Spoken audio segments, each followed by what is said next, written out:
Hello, Impact Wrestling fans. I am longtime independent wrestling fan Robert.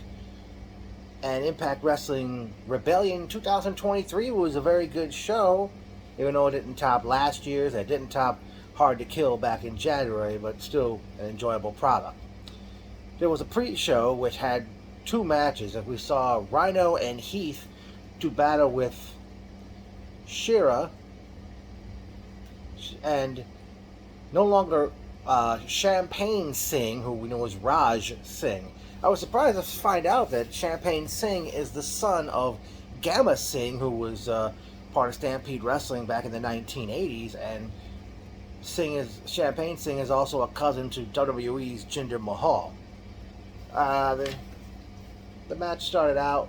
Heath was all over Singh at the start. Rhino and Shira are eventually butting heads. Rhino was taking punishment before he got a belly-to-belly suplex on Singh. Heath got the hot tag, started cleaning house. Singh eventually schoolboyed Heath and put his feet on the ropes to score the pinfall, but after the match, Rhino gives Singh the gore. Now, I know Rhino is an established person. He's a seasoned veteran now, but you know, this man was the last ECW champion. He was NWA champion. He and Heath were TNA Impact Tag Team champions. Rhino, of course, was WWE Hardcore champion, and you know, it's just to see this man with all the accolades he's got, and he's doing a pre-show match. Talk about,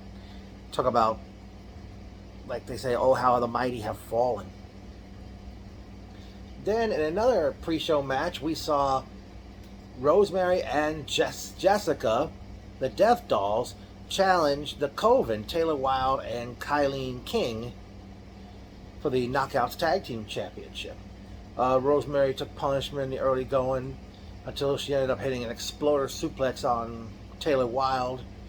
Jessica got tagged in. She starts cleaning house. Rosemary hits a spear on King. Wilde hit a German suplex and a move they called the Witch's Wrath on Rosemary and scored the pinfall to enable the Coven to retain the Knockouts Tag Team Championship, defeating the Death Dolls. Now, with all due respect to everybody who competed, everybody in the two pre-show matches, I just feel bad for them because, you know, there's time restraints and obviously both matches have to get done by the time the main pay-per-view goes on the air. So, you know, I just wish they could have had a little more time on their matches. But the main show begins as we see the Motor City Machine Guns, Alex Shelley and Chris Sabin, challenging Ace Austin and Chris Bay, I guess still part of the Bullet Club, in an Ultimate X match for the Tag Team Championship.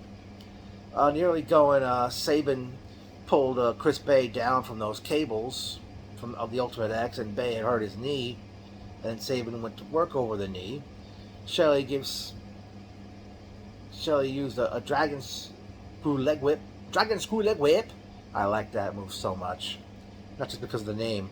And then puts a figure four leg lock on Bay. Sabin and Ace, they exchanged a roundhouse kick and an enziguri kick. Bay hit a DDT from the apron onto Shelley, and then he did a moonsault to Sabin on the floor. Ace did a high jump moonsault over the ropes onto the floor on both guns. Ace hit a move, I forgot what the actual move is, but it's called the fold on Alex Shelley. Bay eventually climbed the Ultimate X cables and managed to grab both tag belts, enabling the Bullet Club, Ace Austin and Chris Bay, to retain the Tag Team Championship over the Motor City Machine Guns. Next up was a handicap tag team match as we saw the Design, which is Diener, Sami Callihan, Khan, K-O-N, and Alan Angels as they took on Dirty Dango, Joe Hendry, and the Director of Authority, Santino Marella. Santino hit a hipline Sayanagi on Callahan in the early going. Then Santino did a Saitoplex on Angels. Hendry got tagged. He did throwaway slams on some of the guys. Uh, Dango eventually was taking punishment in the ring. Angels hit a sliced bread number 2 on Dango. And then Sammy hit him with a pile driver. Hendry hit. Yeah, Sammy gives Hendry a pile driver. Yeah, he pile drove Joe Hendry. Sammy hits. Was given the baseball bat by Diener, but Sammy hits Diener with the bat and then walks out on the match. Santino puts on his Cobra sleeve, and then he hits the Cobra strike on Diener and pins him to win the matchup. As Santino Marella, Dirty Dango, and Joe Hendry defeat the Design. Sammy Callan, I guess, no longer part of the group, even though he wasn't in the match. Next up was time for the Last Rites match as Eddie Edwards took on PCO. Early on, PCO did a flip cannonball out to the floor. Edwards with a bit retaliated with a dive to the floor.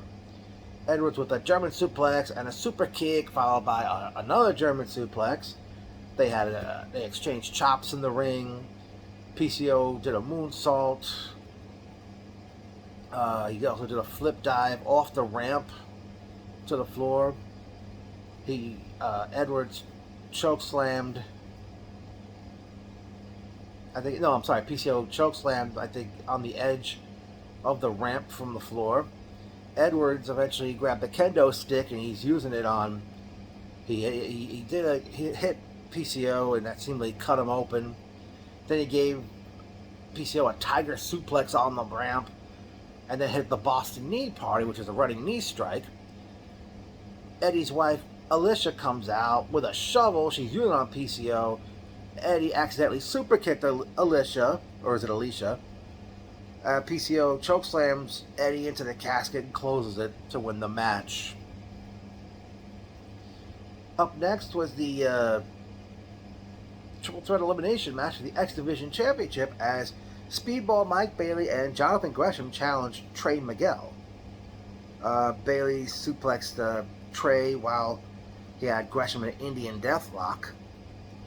Gresham with a nice sequence of moves on Trey.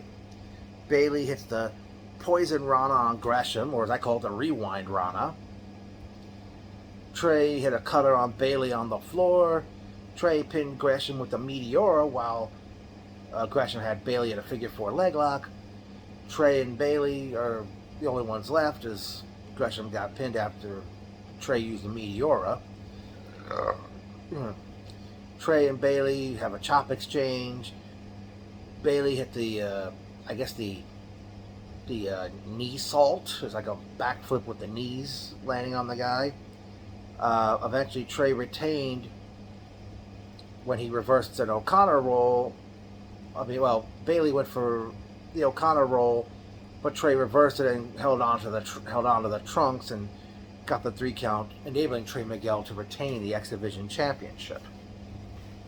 Next up was the 10-person Hardcore War, as we saw Bully Ray, Moose, Brian Myers, Masha Slamovich, and Kenny King do battle with Tommy Dreamer, Frankie Kazarian, Killer Kelly, Bhupinder, Gujar, and Yuya Omera. All apologies if I mispronounced his name. Kaz had a DDT on Moose from the apron. Gujar, I think it's actually pronounced, not Gujar, Gujar. Gujar used a cheese grater on Myers, which I guess busted him open. What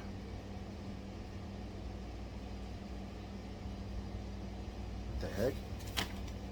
Sorry, folks.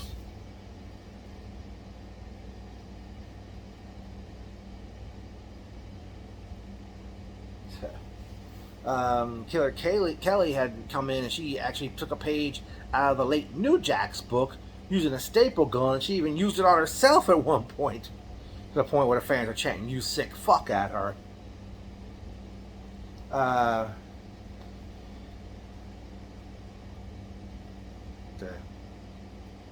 Dreamer had a drop toe hold. No, sorry, no. Dreamer. He used the old Terry Funk spinning toe hold on Bully Ray. There was a submission spot where everybody I think all 10 individuals had a submission hold on somebody. And that was broken up when both Kelly and Masha grabbed chairs. Kelly and Masha had the chair joust, which is what Masato Tanaka and the late Mike Awesome were known for when they faced each other at ECW and even in Japan. Kelly gives a Death Valley driver to Masha on a chair. Myers hits Yuya with a lariato. Masha hit the snowplow on Kelly. Dreamer gives Masha a pile driver. So I don't know how many women that is on Dreamer's list that he's given pile drivers to over the years.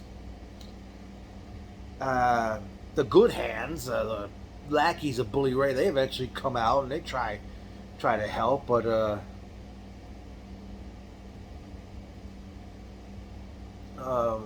Skylar, and I've got the other guy's name, but Kazarian gave Skylar a cutter on the 2 tables at ringside.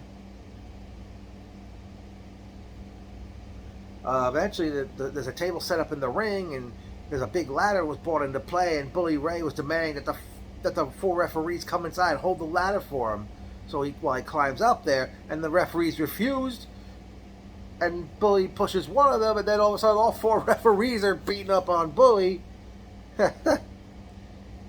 Dreamer, I think, used the Death Valley driver on Bully Ray, and then Dreamer climbs the ladder, and the 4 referees hold the ladder for him, and then Dreamer does the I love you sign, double I love you sign, you know, much like the late Superfly Jimmy Snuka was known for, and pretty much did a Superfly splash or a frog splash off the ladder, on the Bully, through the table, and I think one referee made a 3 count, and Team Dreamer was victorious in the Hardcore War. Before the next match, we had a special guest commentator, and it was none other than former Impact Wrestling and NWA World Champion Nick Aldis.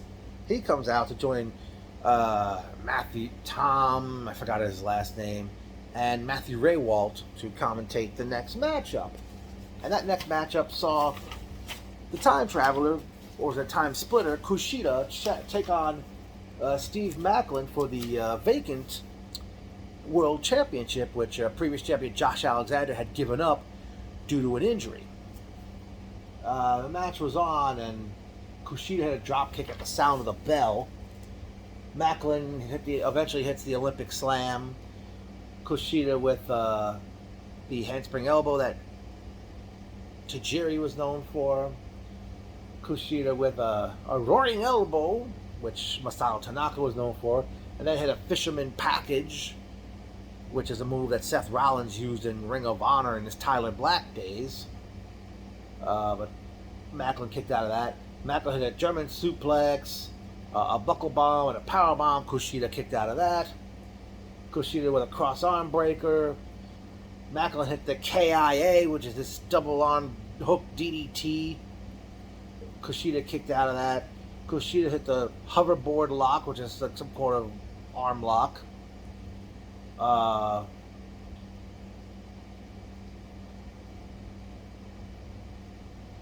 He did the hoverboard lock again, but Macklin broke out with it using a Death Valley driver into the corner. Kushida, I believe, went for the move a 3rd time, and then Macklin hit a second KIA DDT, and he pinned Kushida to win the championship. Macklin comes out, Macklin gets the microphone, and he's saying, you know, Scott D'Amore, you said if I won the belt, you'd personally hand the belt over to me. So D'Amore comes out, he's giving Macklin the belt. Macklin says, no, put the belt around my waist. And instead, he just puts the belt on Macklin's shoulders and says, congratulations. Then he turns around and Macklin attacks D'Amore from behind, and he's stomping him in the corner. But then Nick Aldis gets up from the commentary table, at the ring, he's face to face with Macklin. He tells him to leave, and Macklin does.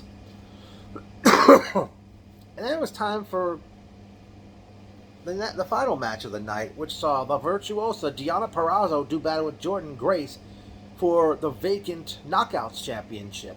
The previous champion was Mickie James, who was not cleared to wrestle for the pay-per-view and had announced she was giving up the championship. There was some mat work to start out with this matchup. Purrazzo eventually hit a Hurricane Rana.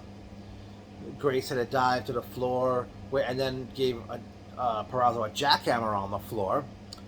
Purrazzo with a moonsault off the ramp. Back in the ring, Purrazzo used a flatliner into a Koji Clutch. Grace hit the move I know as the Cop Killer that Homicide usually would do. I forgot he called another name when he was in Impact for a while. Of course, the Hurricane. Gregory Helms used it. He called it the Vertebreaker. And in Japan, they have another name for it. That move's actually barred in Japan. Grace hit the move, but that wasn't enough. Grace hit a Spine Buster. She hit the Grace Driver, but Purrazzo kicked out of that. The end came, and Purrazzo hit a Sunset Flip Powerbomb off the top rope, and then hit her Queen's Gambit Pile Driver, and pinned Grace to win the match. And then Grace got up, and they hugged, congratulating each other on having a great match. And then Grace left the ring to let Purrazzo soak in the moment as the show went to black. So, Impact Wrestling, another good it was a good pay-per-view, not a great pay-per-view. I mean, it's just kind of, putting the Knockouts tag title on the pre-show. That kind of devalues that championship. I mean, I know they have too many women tag teams right now, but, I mean, things will go, I'm sure they got a lot of things to go over. They announced Friday, May 26th, Impact Special Under Siege on Friday, May 26th. Another Impact Special Friday, June 9th, Against All Odds. The next pay-per-view they're having is Slammiversary on Saturday, July 15th. And I'll have an Impact Special on Sunday, August 27th, Emergence. But, good show, but not great. Hopefully they'll, bounce back. Slammiversary is usually one of their bigger pay-per-views of the year anyway, so I look forward to that, even though it's in July. The Impact still, it's not as great as it once was, but not the Impact or the TNA that everybody knew and loved, but still enjoyable to me.